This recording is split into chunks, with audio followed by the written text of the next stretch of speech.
everybody, and welcome back to Pain-Free Creations, Coaching and Conversations, where we do all three in a short amount of time. I'm Aubrey Payne, and today we are going to talk about the last component of the Student Choice Center System and Management Plan.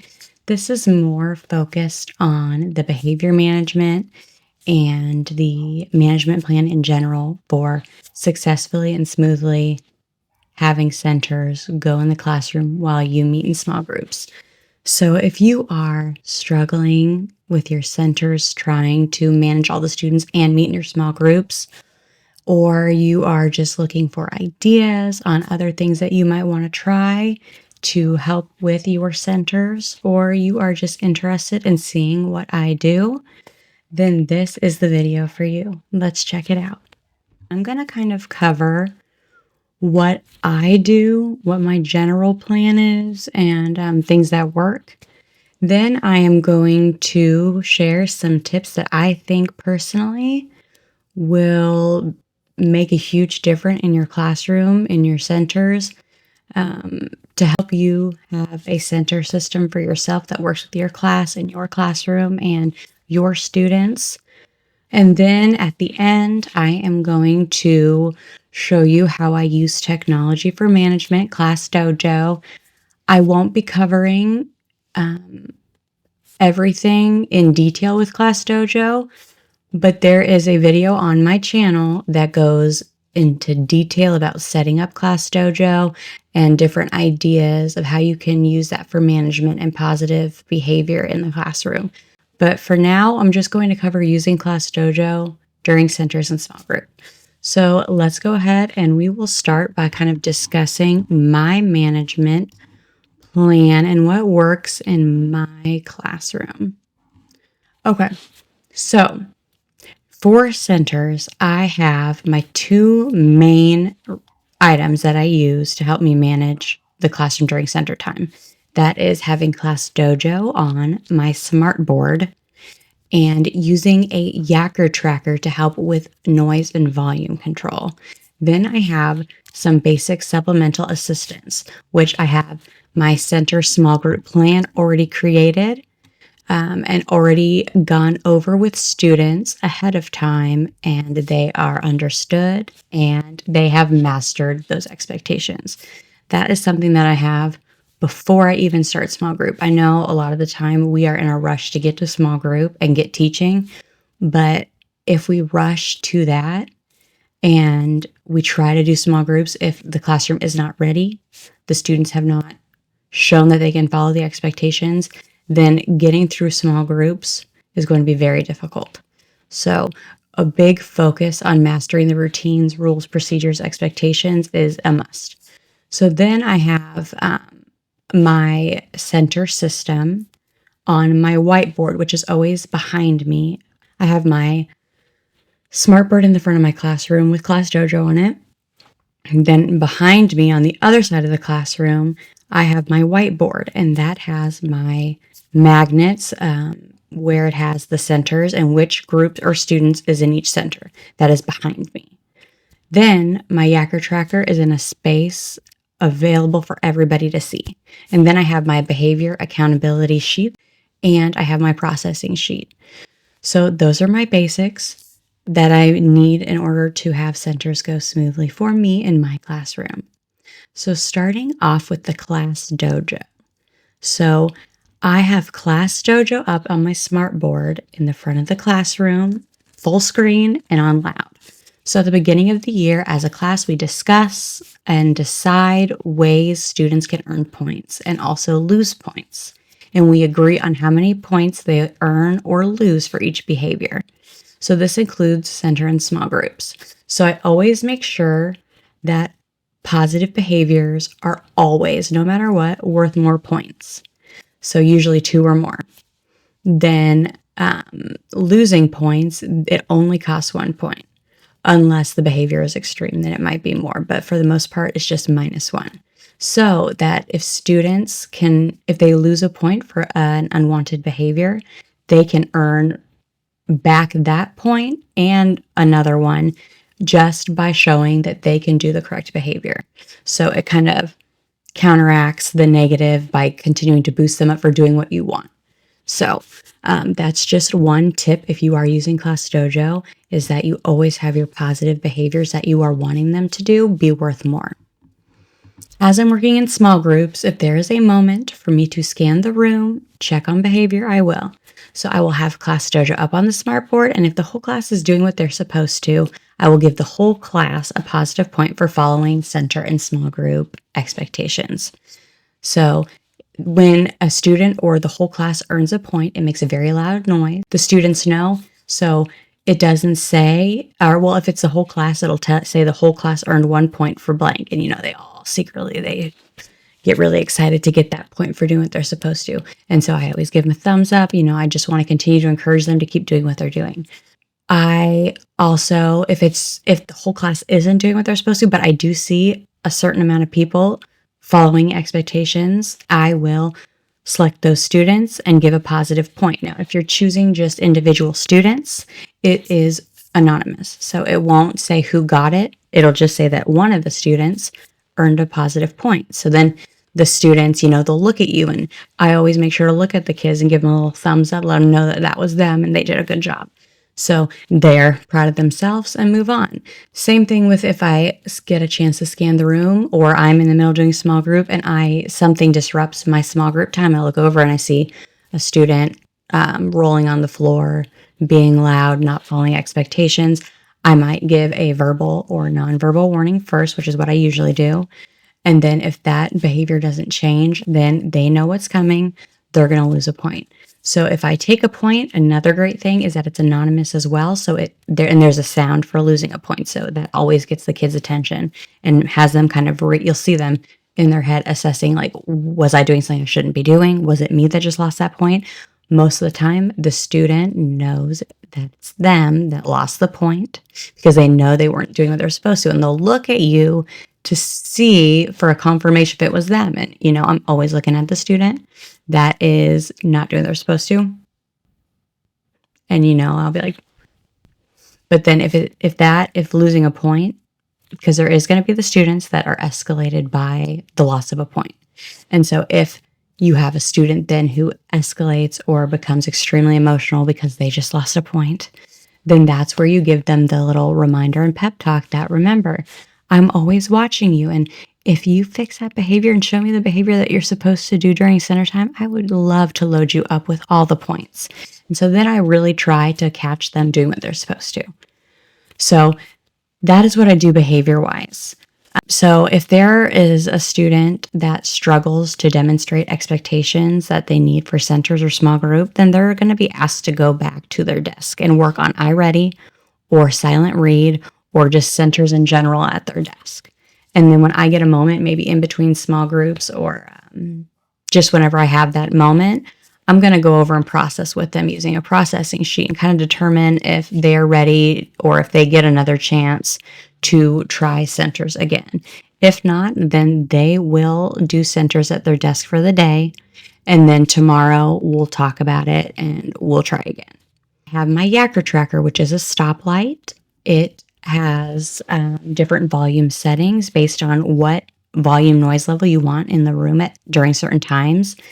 And it has a very loud alarm that goes off if it is too loud. So I always have this, my little stoplight, technically called Yacker Tracker. I have it located in a spot where all students can see it. I also have it to where it's not too close to all the students because it has a microphone, and the closer it is, whoever is near there are the ones that's going to pick up on the most. So sometimes, being too close to students also can set it off. So at the beginning of the year, I introduced my lovely tool. I open up a discussion with the class about what volumes they think are appropriate during certain activities and events in the classroom throughout the day. I always like to, before I even lecture, discuss anything, I want to hear the students' thoughts about and their opinions on appropriate voice level, because there are those students who swear to you up and down that they are whispering when really they are screaming at the top of their lungs. So it's nice to kind of see where students think their volume level falls. So then we talk about volume levels, And then I allow them to test out the different levels on my Yacker tracker to see how much noise is going to set off the Yacker tracker, so they understand the expectations for each volume level. Then we discuss the expectations for when the Yacker tracker is on. So my expectations every year, they never change. It always ends up working, is that if my Yacker tracker is on, for every 15 minutes that the Yacker tracker stays green or yellow, they earn an extra minute of recess or end of the day free time if weather is not permitting us to go outside. If the Yacker tracker alarm goes off or goes to red, that is 1 minute, a 1 minute loss of recess or one lap around the track playground. I personally choose having them continue to move because losing minutes of recess, in my opinion, is a punishment to the teacher. So laps usually are a good choice instead of a full loss of recess where they're sitting with their head down. So if one student, and now this I'm saying, I feel like I have to say this just because every year I have this experience. So this is put into my plan to help keep students from making this choice. So if one student purposefully goes up to the Yacker tracker right at the microphone and purposefully sets it off, that 1 minute, that lap consequence will only happen to that student. So we spend a lot of time talking about and practicing teamwork and how to kindly and quietly remind classmates to be quiet. If the Yacker tracker light goes to yellow, which means warning, again, this is something we spend a good amount of time on because, again, from experience, this is where I learned. The students, if they see it go to yellow and they don't know how to appropriately and quietly tell another classmate or multiple classmates to be quiet that it's yellow, the students that are trying to remind people, they're the ones who end up setting it off. So I also have a student job that is in charge of adding or erasing extra recess or loss of recess minutes. So they know when they go up there, they are going to add or take away a tally, and they know when to do it. So if the tracker alarm keeps getting set off also multiple times within a short amount of time due to the classroom being too noisy, this is an important one because the alarm is disruptive. So if it's going to keep going off and the kids aren't changing and fixing that volume level, then this is where you have to stop what you're doing and do a complete class reset. Because once it keeps going off and the kids keep getting laps, like they're going to stop caring. And if they're not changing it, then you need to try something different. So that's where you do a complete reset. Everybody goes back to, even if it's the biggest pain, it is worth it in the end. So everybody stops what they're doing, leaves their center, goes back to their desk. We take a moment with some calming music, maybe 2 minutes. We just lay our heads on our desk, take some deep breaths, review expectations, and we try again. So the Yacker tracker lights, you have green at the bottom, and that means that the class is at the perfect volume level for that activity in the classroom. Yellow means warning, class is still at a good volume, but they're getting a little too close to becoming too loud. Time to lower the volume.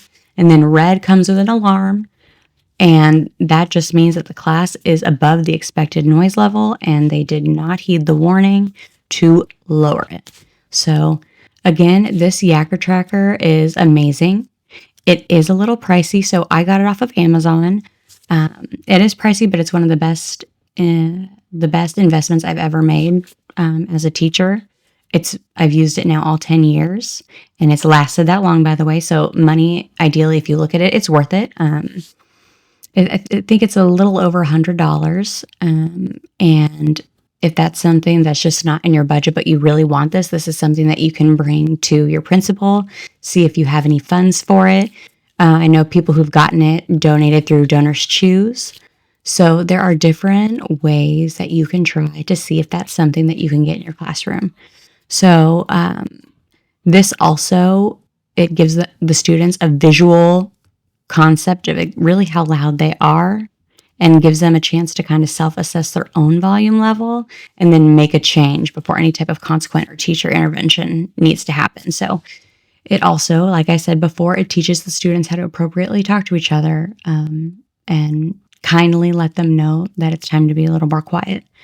So another thing I wanted to kind of cover real quick is that not only did I use this in my classroom as a teacher, when I was an instructional coach in the building, shocker here, that there were days where we didn't have enough substitutes for the amount of teachers that were out. And so since I am a certified teacher, for some of the day or all the day, I would be put in a classroom to cover if there were no subs. So with that, it's always a little tricky for the fact that this is not, same issues substitutes run through. This is not your class. You don't have a full routine and procedure with the kids. And I always brought my Yacker tracker just to kind of be a supplemental resource for myself. And so I would introduce my pal, and then I would give like a 5-minute summary, expectations, discussion about extra recess, laps around the playground. And I did this in all grades, specifically kindergarten and 5th grade, and it worked in both, and then all the grades in between. Again, Yacker Tracker, something 100% I encourage. If you get a chance to get one in your room, do it, and just use it with consistency. So Yacker Tracker is another thing I use to help with management. That, this is a general plan for your classroom, but you're going to, at some point, maybe not one year, but another year, you're going to have one of the outlier students who has gone through a lot, and it affects their behavior in the class. And it might be centers, it might be that they just struggle to stay engaged, follow that specific expectation. And this is where you go through your steps. You give them the verbal and nonverbal warning. You take away their point, offer to build them up more points. If you catch them fixing their behavior and doing the right thing, still doesn't work, they're back at their desk doing it, still having a hard time. It's their time to come now to small groups, and they just don't want to participate. They don't want to do small groups. My little advice for those students is that you just try to greet them with enthusiasm and love and patience, even when it's very hard. I always, if the student's not in my small group, but they're not doing what they're supposed to out of there, I might have them. Sometimes I have at least one or two that just want to be near me.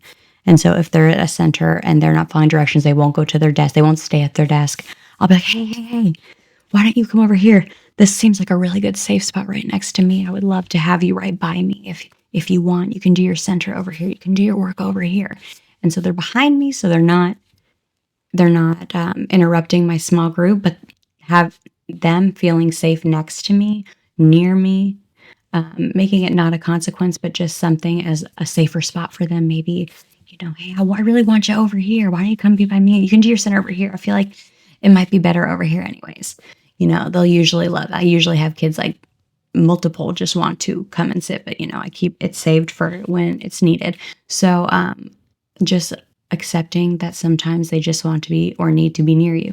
So I always have a proximity seat right literally up against me where they can be by me. I can keep track of them and they can still do their work and learn. If it's small group that you're having a student maybe who's struggling to want to be engaged, I try to just build them up, try to make it exciting, even if they're literally reading a sight word, spelling a sight word, reading the sight word, spelling the sight word. Read, like I just go over the top, like ridiculous, just so that it makes them smile. And then another thing that I also do to help them and motivate them is I have a special point for staying engaged and working hard during small groups. And I'll always let the students give themselves their point at the end if they did what they were supposed to, and they enjoy being able to give themselves a point. Instead of you always being the point giver, they get to give themselves a point. So reinforcement, I will also I'll put a minute on my timer, and they get a minute just to kind of doodle on their whiteboard. So they did some hard work, to let them just have that minute of just like a free fun, quick second. So those are little things to reinforce the positive behavior. And students who struggle, we have the processing sheet. I have also a behavior schedule. So if there's a student who's consistently just like does not want to do centers or follow directions or small group, I have a specific daily schedule. Some of my tips that I believe are essential for managing centers successfully. So the first one is establishing clear expectation and rules. So you have center-specific rules, discuss the rules specific for each center, such as quiet voices, staying within the designated area, proper cleanup procedures, where everything is and where it goes. And then you repeat it over and over again. You have the students constantly practice. You do one center at a time. Once they master one center, then you can add another one in and just keep following that procedure until they have mastered all of them, because you can't do small groups if your students can't independently follow the routine and procedures for centers. So visual reminders using visual cues like anchor charts, signs, labels of where everything is, having everything clearly organized and in front of them at each center so they can navigate those on their own and with the least amount of teacher guidance, because ideally I want to be in small groups. I don't want to keep getting up and helping the students find X, Y, and Z. They have the tools to figure it out on their own. So consequences and follow through. This is what I've already kind of discussed. Establish clear consequences for not following center rules, ensuring that it's fair, but that also you're consistent, because if you are not consistent with your consequences, they don't work. So following through with them. So then my second one is organizing your resources and materials so they're easy to find. So just like resource-rich workspaces that has everything a student would need, including the instructions, supplies, so that the students aren't walking around trying to find things for every center. Another part of that is having a variety of activities. I covered this a lot when I was covering the student choice centers, and the reason why you're going to want to give a variety of activities so the students can pick what they're going to do at the centers. It's just because research has backed it up over and over. You can Google it, look it up. Students are way more engaged and they learn a lot more if they are in charge of what they're learning or how they're showing their learning.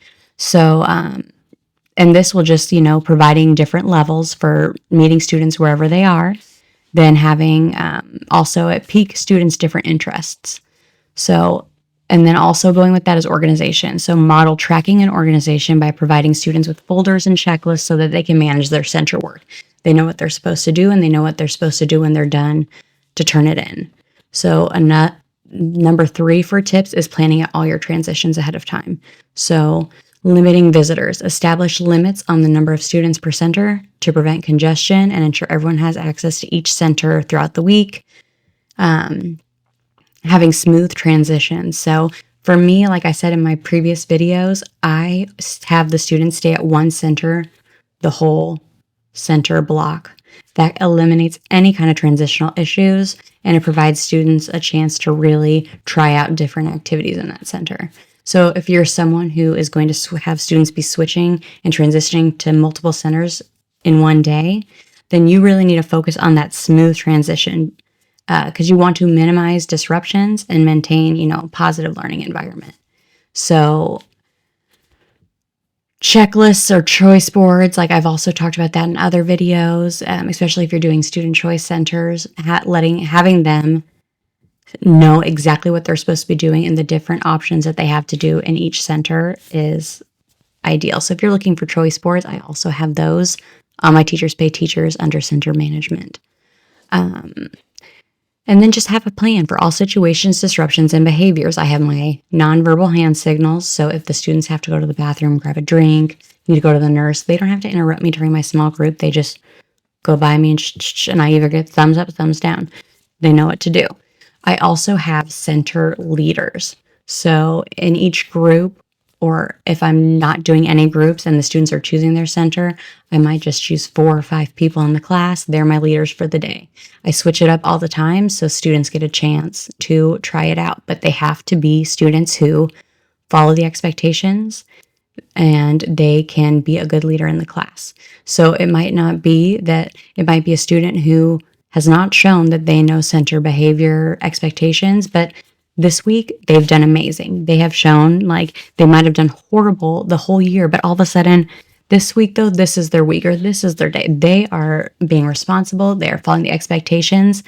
I'm going to let them know that I see them and that they're probably going to get that job. They're going to be a center leader tomorrow because they have shown me that they can handle it.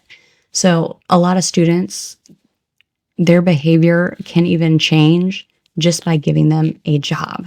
So these leaders are the ones who students go to if they have a question, they don't know where to find something. These leaders help keep groups in line in a respectful and kind way. So that's also something to consider if you don't have a center or center leaders. The rule is no one can come to the small group table while I'm working. So they go to the leaders. If the leaders feel that whatever the student came up to them talking about, that it's something that needs to get to the teacher, then they're going to walk that student over and let me know that this is something that's worth an interruption. So those are just some ideas, tips, things to help you have a successful center management system in your classroom. So now I'm going to quickly show you how I use Class Dojo and go over some of my behavior management creations that I use during centers, but also just in general. So let's go ahead and take a look real quick.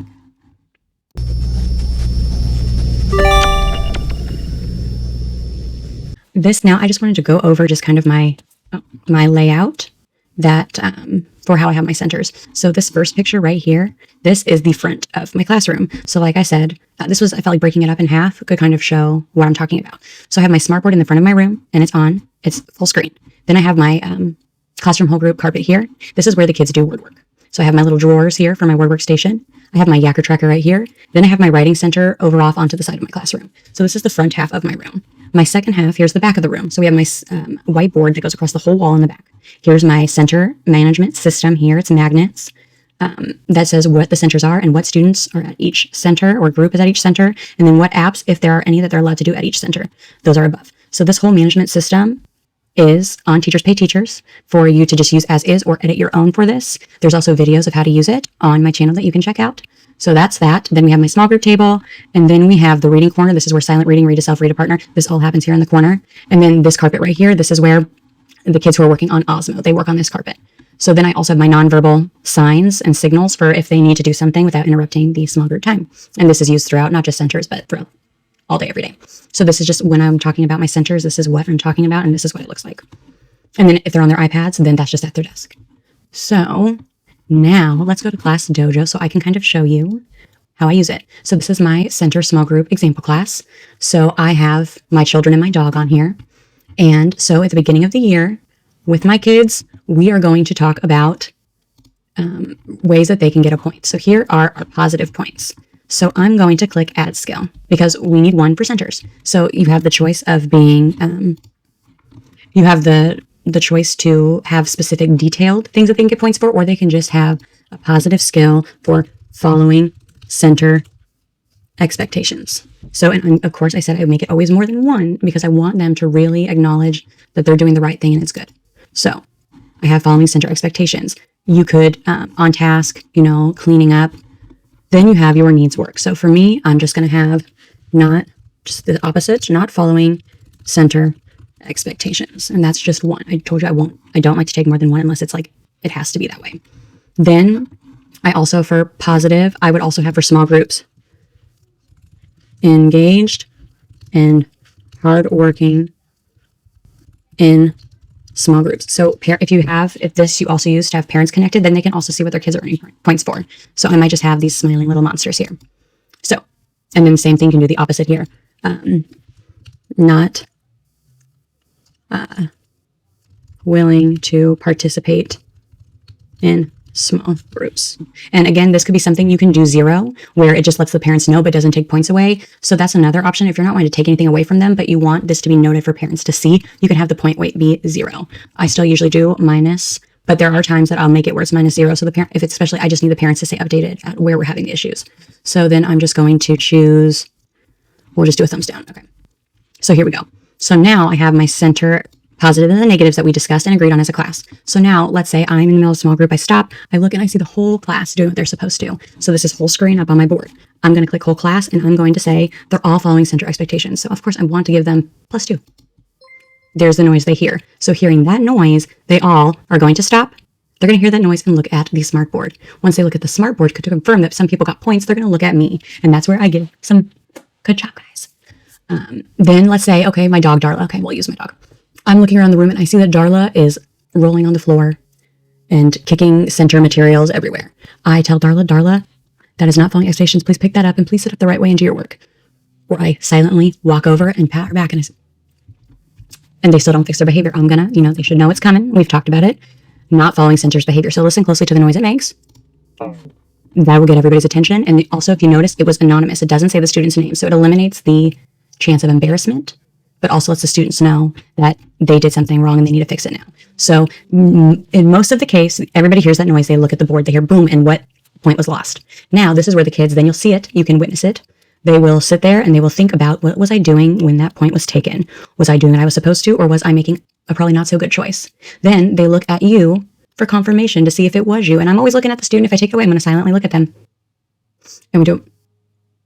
And then that's where they're either going to hopefully fix their behavior so I can then notice them. And I'll always make sure I'm trying to catch them doing the right thing. Because I hate taking away points, but you have to do it in order for the behavior management plan to work. So anyways, you can also do it to where you have groups. So let's say these are my small groups. So red group. Let's say Darla and Emery. They're in my red group. And we're in small groups and they both are working hard and staying engaged. I let them come up. You can also do this on your iPad or computer or phone. So whatever you have near you at the time, it makes it easy for you. The students can then push or click on small group, engaged in working hard. So they really enjoy being able to give themselves that point. So this has worked for me every year for 10 years. I've really never had to change it much. And again, I have a video where I go over Class Dojo as a whole in more detail, share some ideas. So this is just something. I also mentioned the behavior things that I have created. They're on Teachers Pay Teachers. Let me open one of them up. So if I have a student who struggles at centers and small group, like consistently, and it's time for them to have a behavior plan in place, I'll use a schedule. Okay. So, and I have different ones just so that it can cater to whatever the student's need is and based on your schedule. So I have ones where it's just the basic, my goal. So my goal is to get to blank at the end of the day. So that's something that it's you as a teacher, your job to get to know your kids, what motivates them, what is something that they love, come up with a goal with you and the student, and then how many smiley faces they're going to need for that reward.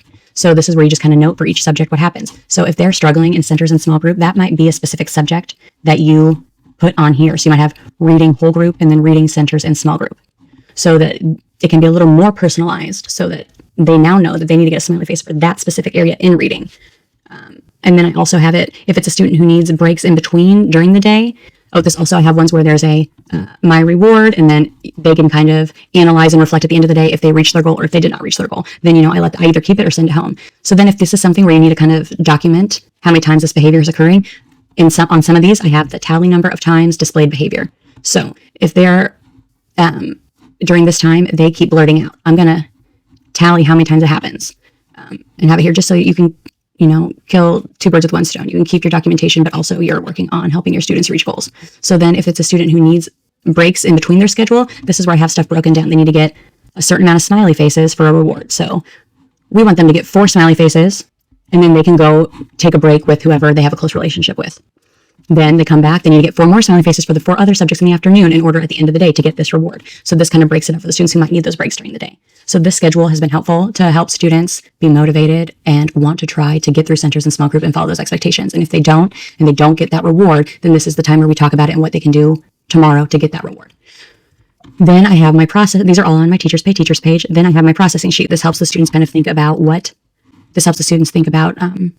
they were doing and how they can fix it. So, and I have it scaffolded based on age and needs. So, they can check mark, or if you're wanting them to come up their own idea. So with the words here. So again, these are things that I use to help me process with students and help students fill those gaps and be successful in centers. So like I said, on my YouTube channel, under classroom management, center management, I have all my videos breaking everything down. My Teachers Pay Teachers, under the topic center management system, I have all my resources. Check it out. I would love to hear in the comments what you personally use in the classroom that works during centers. How do you handle behaviors? How do you manage the class? How do you organize your centers? I feel like sharing out ideas helps everybody, not just hearing my ideas. So please feel free to leave some comments, ask me questions if you have any, and check out my other videos. And I look forward to, being able to make more videos and more resources for all of you out there.